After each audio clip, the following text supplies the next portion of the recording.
So, okay, so welcome back to the second hour for today. And we have just seen before the break that we can formulate an equation for the W component of the velocity.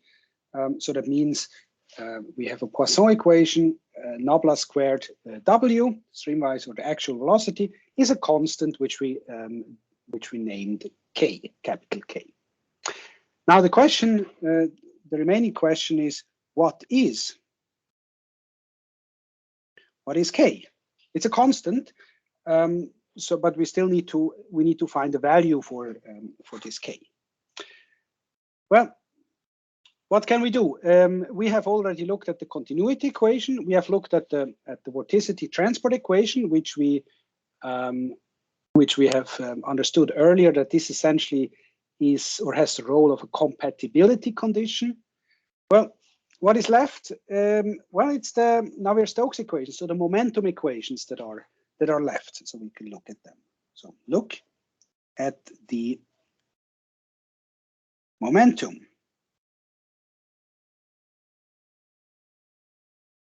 The momentum equations. And now, as I said, we already have used quite a bit of the information in the momentum equations via the vorticity transport equations. So there may actually not be so much to be gained, at least from the X and the Y component. So in the X component of the momentum equation, we have the situation that U, the streamwise velocity, or not the streamwise, the U velocity component is actually 0. And then the momentum equation in U essentially just gives you dp dx being 0. That's it.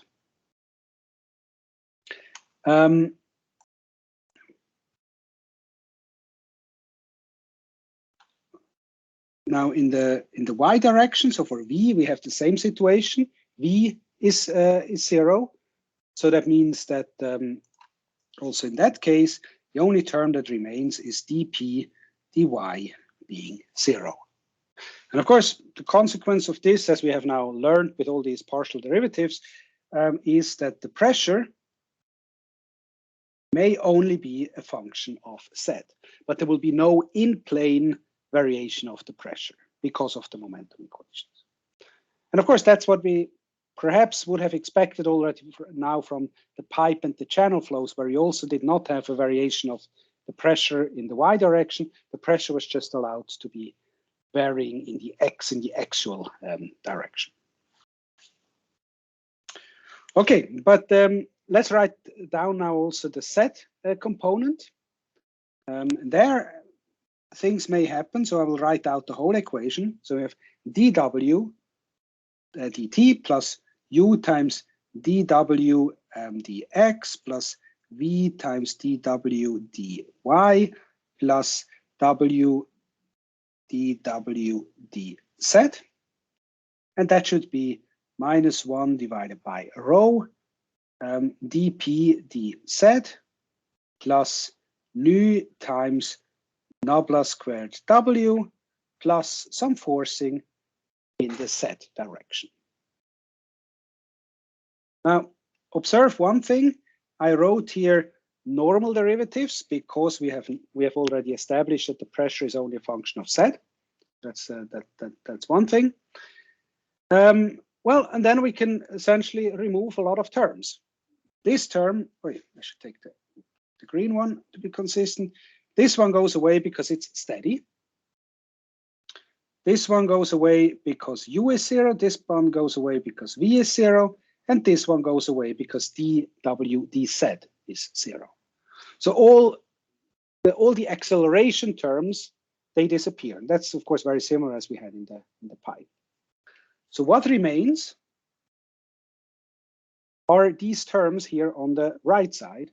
And essentially, we can say that only the forces remain. So only those terms that correspond to a force, but that they remain. And of course, that means they need to somehow balance each other because the actual acceleration is 0.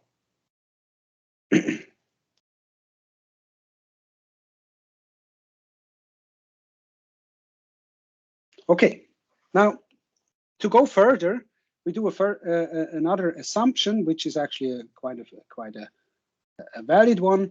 We assume that this Fz, so the forcing term, is actually a conservative form. And conservative means that we can write it as a gradient of something, of some potential. So we write it as nabla times psi projected onto the Ez direction. I mean, that's the definition of a conservative form, that we can define a potential, and then the actual force is the gradient of this scalar potential. Having assumed this, I just take now the non-zero terms, which is 1 divided by rho dp dz plus nu times nabla squared times w plus, now I'm taking into account that this is a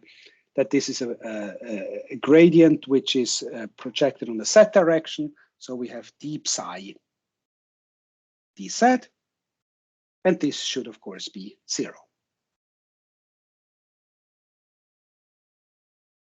Okay, what can we do now? Well, we know what nabla squared w is.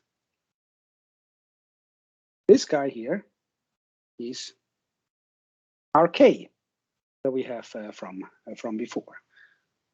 So what we have here is the pressure gradient. We have this k, and then we have the potential, the gradient of the potential, which may, for instance, be the gravity, if you wish.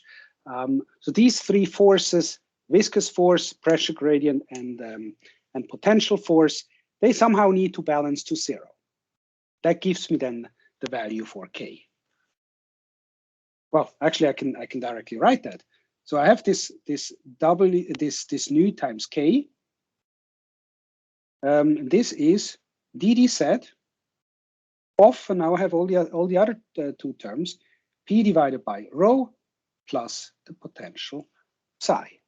And of course, this again needs to be a constant, because we know that k is actually a constant.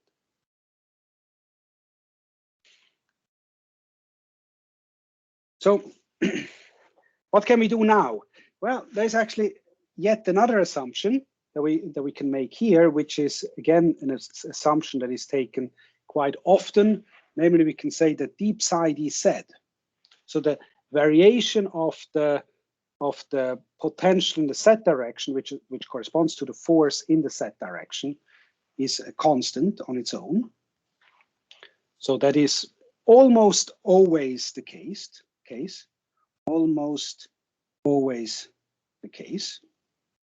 So in particular, for the most common potential that you may think of, the gravity, or the gravity, this is of course the case. I mean, the gravitational acceleration is the same irrespective of where you are.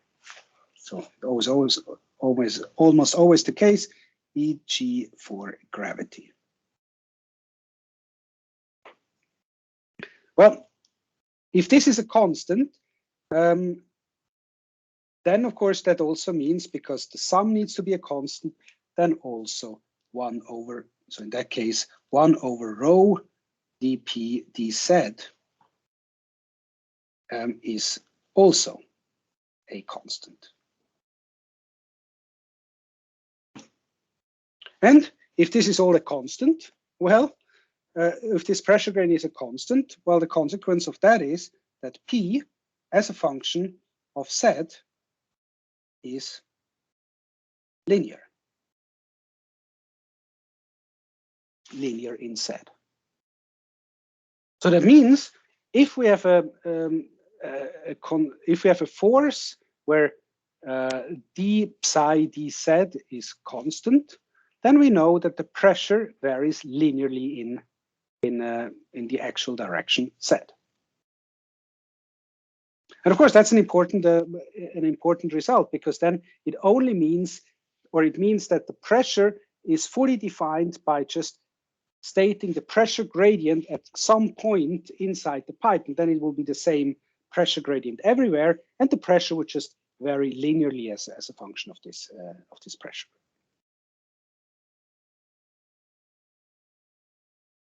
So what have we now achieved with all of this? Well, we have found a way of calculating W, so the velocity in this two-dimensional channel, in a way that W is determined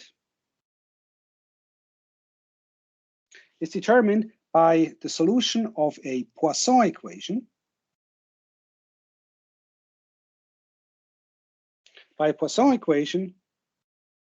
with, well, if you have walls with no slip boundary conditions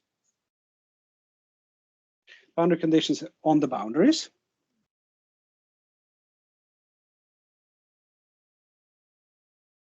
So no slip boundary conditions would mean W to be 0. And it is driven by the pressure gradient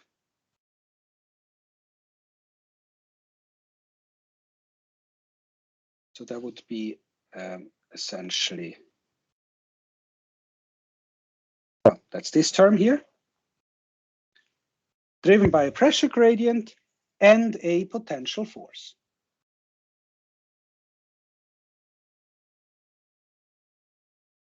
Which would be this term here. So using the vorticity equation, we have now found a recipe of calculating the laminar flow of, or the laminar unidirectional flow.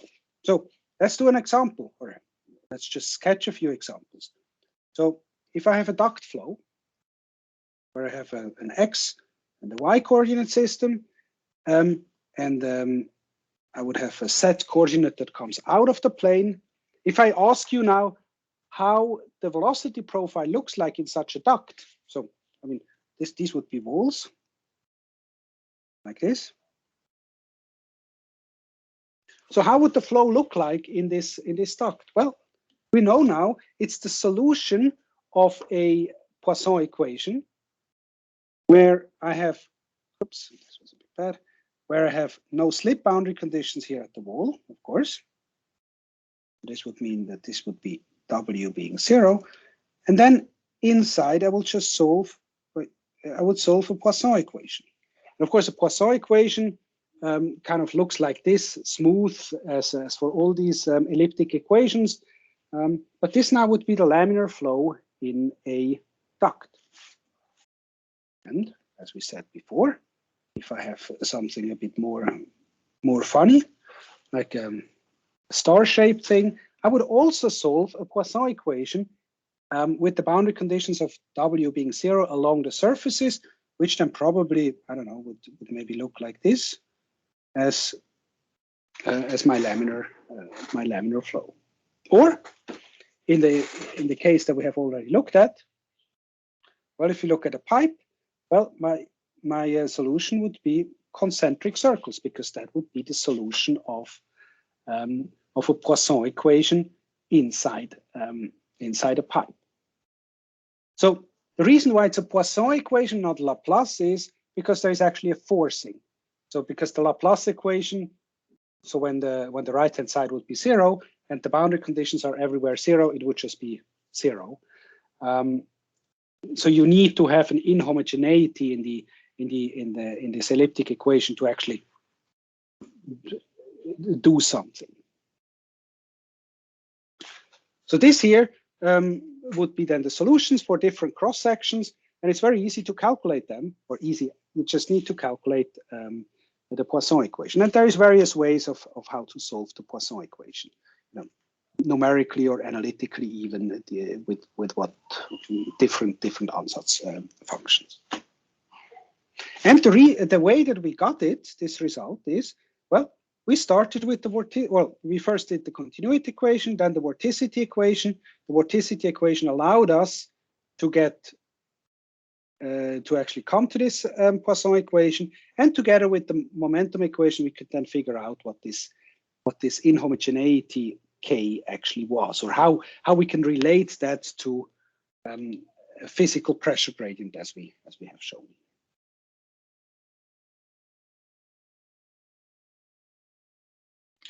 Okay, do you have any questions for that first part? Yeah, I have a question. Yes. Why did we consider the conservative forces only along the z-axis? Was this an hypothesis, or is there any other reason? You mean like here, for instance?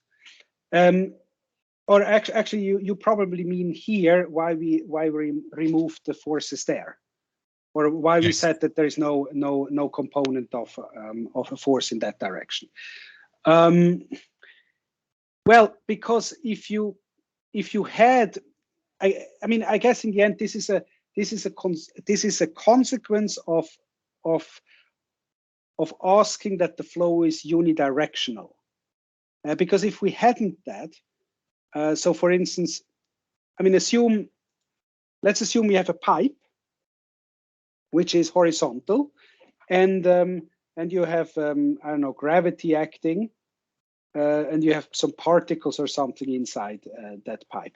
Then of course you would actually introduce a down force depending on the exact setup, a down force which could then lead to breaking the assumption in the beginning when we said that the velocity field needs to be unidirectional. So essentially it means as soon as you have a force in the cross section, in the direction of the cross section, you would most probably destroy this.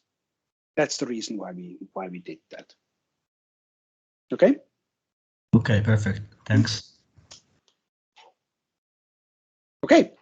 So, but then, so this was the first example where we see that the vorticity equation is actually quite a useful equation. Now, I would also like to do a second example, which is also very, I would say, very fundamental, and it will show us a result which is then very useful because it will introduce the concept of a vortex to us. It's the case of concentric. I need to spell that a bit better. Concentric circular streamlines. So that's the second case where we want to use the vorticity transport equation to get a kind of a simplified formulation of the velocity field. Now you can already, I guess, see here that if we talk about concentric circular streamlines, this sounds a lot like doing something in cylindrical coordinate system. And that's exactly the case. So we need to consider now a cylindrical coordinate system, which of course makes life a little bit more difficult, but I guess we're ready to do that. So we have an XY coordinate system. I guess you all know if we have a point here, we would then in a cylindrical coordinate system, we would describe this point with the radius and an angle theta. So I can also have here the z coordinate system, the z direction. And that means then that the unit vectors that are associated with that point are the radial unit vector. We have the azimuthal one, E theta, and then of course we have the Ez unit vector that comes out of the plane. So the formulas to calculate that, x would then be r times cosine of theta, y would be r times sine of theta, and of course z. Well, z is z.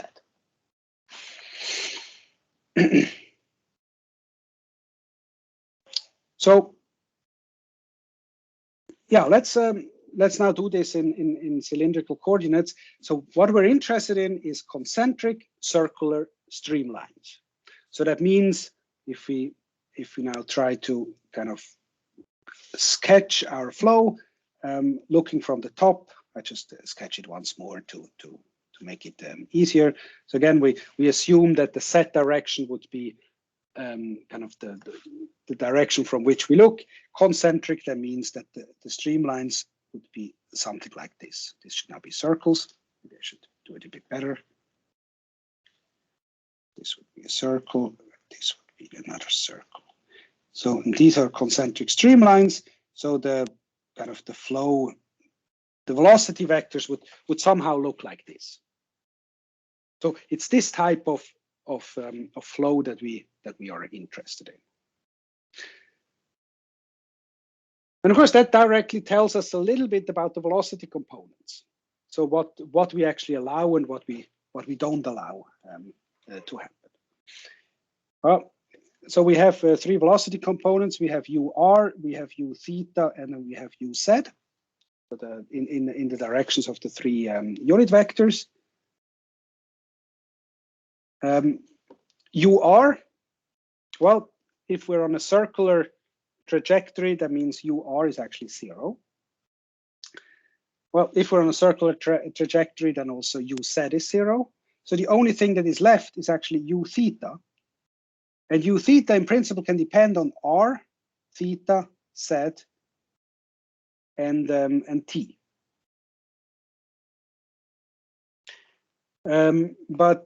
But for instance, U theta probably should not depend on theta, because then it would actually depend on where you are on this circle, but this would then not be possible without having a radial component. Well, it would also not depend on Z, because otherwise we would have a variation in Z and then streamlines changing in Z. Let's do it like this. We actually can leave the Z for the time being, because there's a nicer way of showing afterwards that Z is 0. Let's leave the Z dependence for now. So we have theta, which is due to continuity. Then we say it's a steady problem as well. So T is gone. So for the time being, we have the theta component, U theta, as being a function of R and Z. Well, so this means we actually have here a flow that is, again, unidirectional in the spirit of what we had before. Unidirectional now in a polar system or a cylindrical system means that it goes round and round, not as before straight, but still it's unidirectional because it's only in one velocity component. And it's also axisymmetric. It's an axisymmetric flow. Okay. Now that we know this, we need to start to calculate stuff. And of course, that's a little bit annoying because now we need to work in the cylindrical coordinate system. Let's start with the continuity equation. Continuity equation, just written with the nabla operator, is nabla u is 0. So that means we need to know now what the nabla operator is in cylindrical coordinates in order to be able to calculate that. And yeah, so I guess this is not a course in geometry, differential geometry. So therefore, I'm just stating it here. So the nabla operator for the various components would be ddr. It would be 1 over r d theta and ddz for the three components. And if you now apply that as a divergence, then of course you need. If you apply that for a vector, you need to be very careful that you also take the derivatives of the unit vectors of the original vector. So if you now actually if you apply this nabla operator to the velocity u, it means that you need to really take into account that u is actually ur times er plus u theta times e theta plus uz times ez, and then you need to you need to do also the derivatives of the unit vectors in the various directions. But if you do that properly, and you can of course either calculate it now or you can look it up in a textbook, what you will get is dur dr plus 1 over r du theta d theta plus du z plus ur divided by r. And it's exactly this last term that actually comes up as a derivative of a unit vector. And of course, this should be 0. Well, I'm taking my green pen to remove terms. Well, ur is 0, so this one is gone. uz is 0, this one is gone. Ur is still 0, so this one is gone. So what is left is du theta d theta. I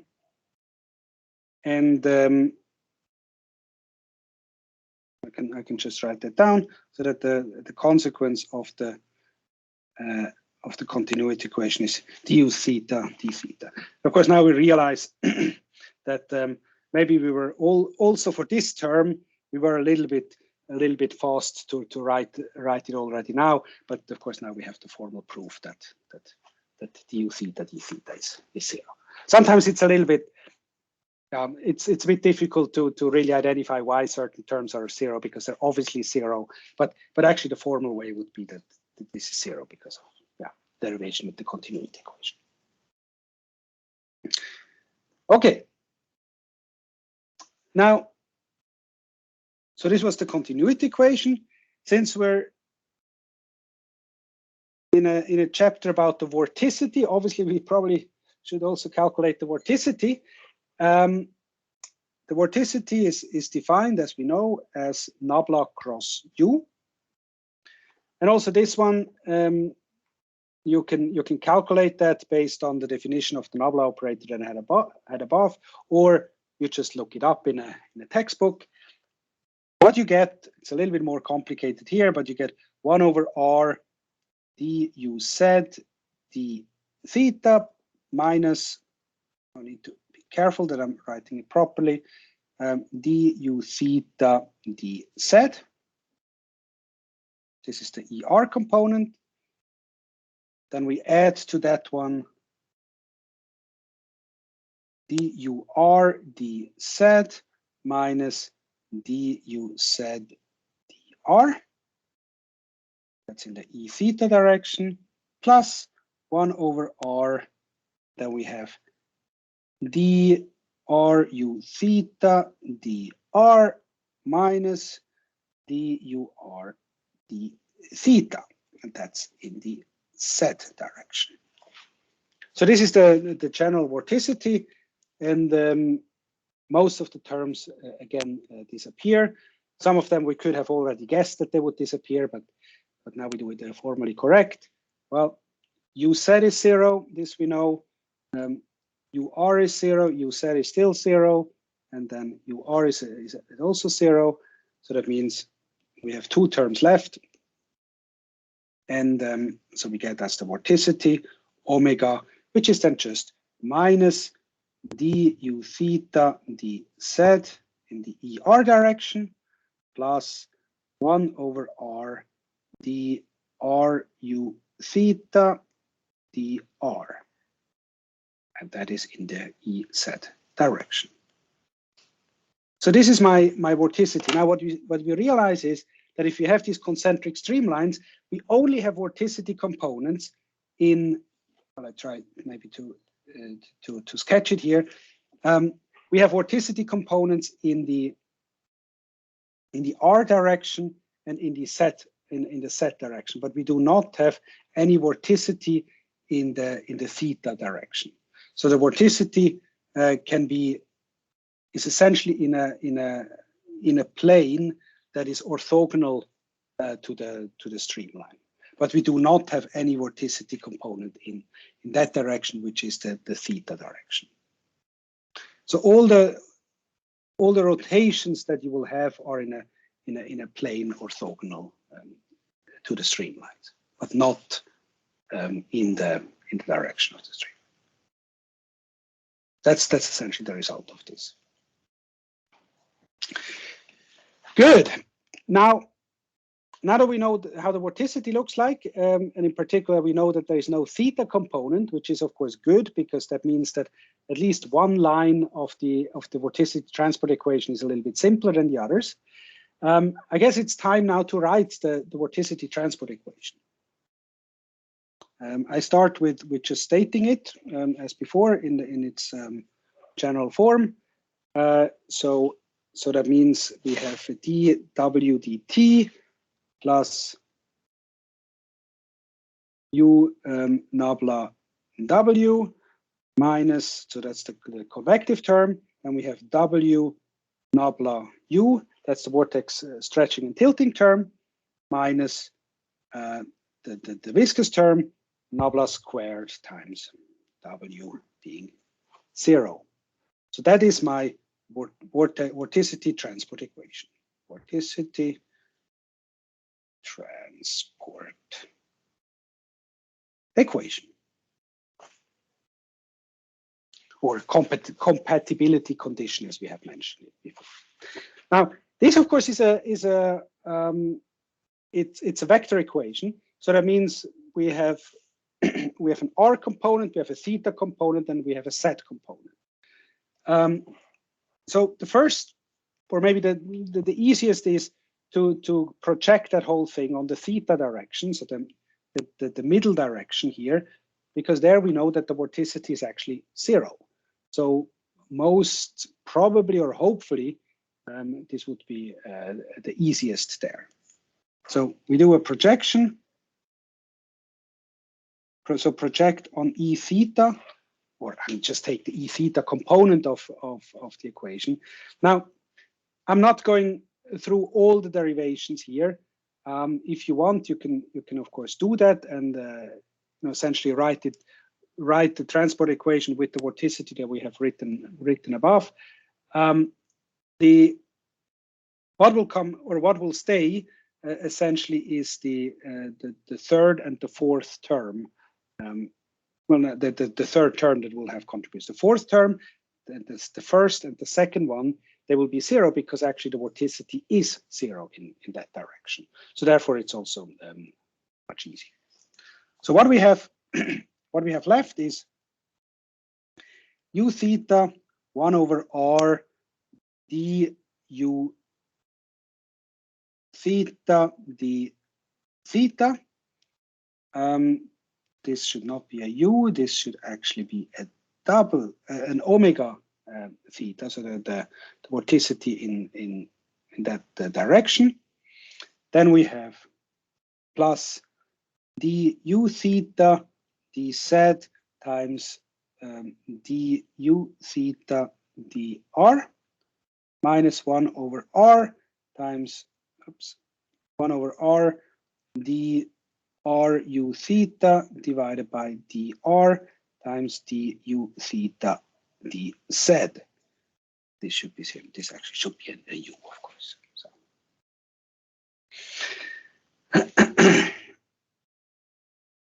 So this essentially is just the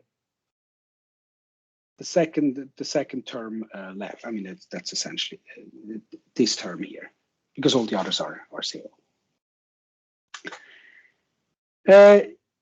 Yeah. What can we remove here? Well, u theta, du theta, d theta is 0, so that means this guy will actually go away. So what we have left here is the second two terms, where we actually realize that there's the same multiplicative factor in there. So we can take that out, and we can just write du theta dz, and then we have du theta dr, and then we have minus 1 over r dru theta dr. Okay. Now, what can we do now? No, of course, this should be 0. Well,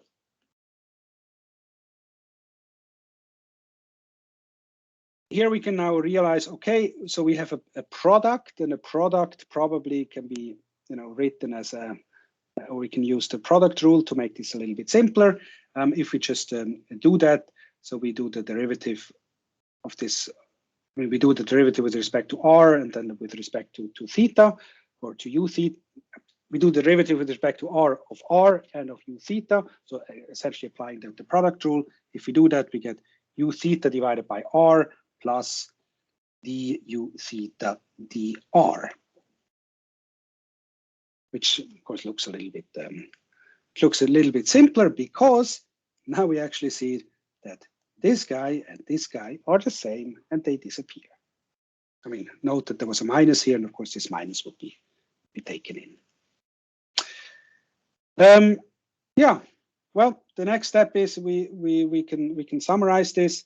So we get the du theta dz, and then whatever is left is this minus u theta divided by r, minus u theta divided by r, and this should be 0. And of course, well, when is this 0? We certainly know that u theta divided by r is not 0, because u theta is the velocity that we have. So this one is not 0. So in order for this to be 0, it means that du theta dz needs to be 0. Du theta dz needs to be 0 here. And that's what I said before. This is actually what we have here. We know that du theta dz is 0. So that means this one is 0 with kind of, let's say, equation star, and this would be equation star. So all these calculations here with the vorticity transport equation, we actually have only used to say that u theta dz is 0, so u theta is not a function of z, which is something that I falsely in the beginning said is obvious, that this has to be like that. It's maybe not so obvious, but yeah, that's the result in any case. Okay, now what do we know really? Well, we know that we have now realized that for concentric circular streamlines, the velocity field looks like this. UR is the same as UZ is 0. And we know that U theta is only a function of R, nothing else. So this one is concentric circular streamlines. And this we have found by considering the vorticity transport equation. Well, so that means this is a planar flow. So the flow is only as a function of R. So that means there's no z component. So it is really confined to a plane. So it's a planar flow.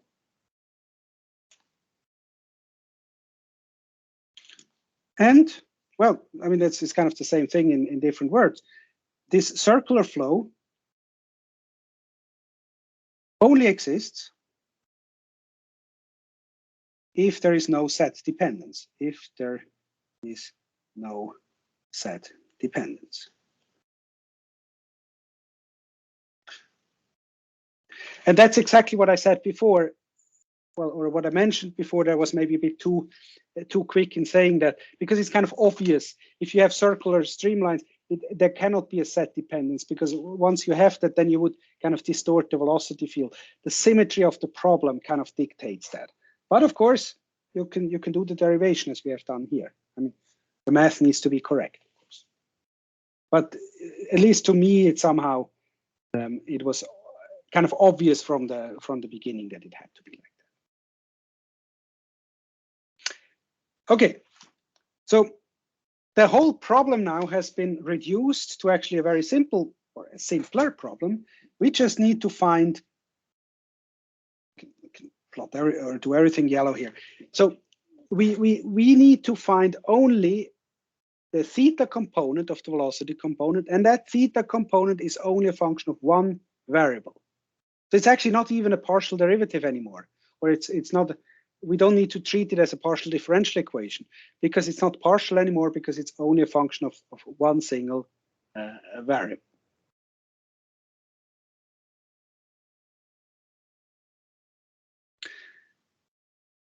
Okay, but I guess we still want to know a little bit more about how to calculate this u theta. And actually, how to do that is that before we looked at the projection of the vorticity equation on the theta direction. We did that because we realized that the theta component is 0, so that was easy. Well,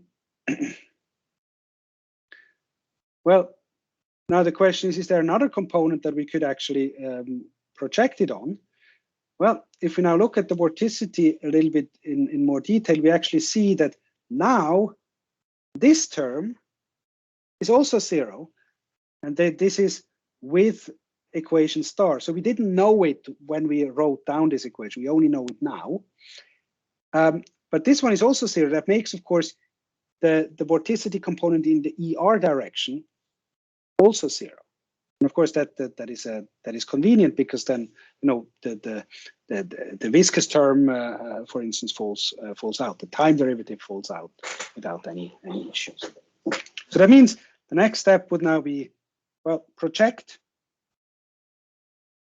the vorticity transport equation on the ER direction. And again, note that the vorticity projected on ER is actually 0 now with the previous result. Maybe I should be clear with that, with equation star that we have calculated, because we didn't know it from the beginning. Yeah, also there, if I do that now, so I'm taking the vorticity transport equation here, and I need to fill in what I know about the vorticity, which, well, essentially the only term in the vorticity is this one here. So this, well, or actually I can, this one is the only one left. This one, this term we have just seen is 0 with this equation star. So it's only this term left. So essentially, I just need to take that one and fill it into the vorticity transport equation. Again, this is something I don't want to do here. If you have half an hour free, why don't you try it? It's an exercise in, well, algebra. But if you do that, the result will be the following: d3 of u theta divided by dr3 plus 2 divided by r d squared u theta dr squared minus 1 over r squared du theta dr plus u theta divided by r is 0.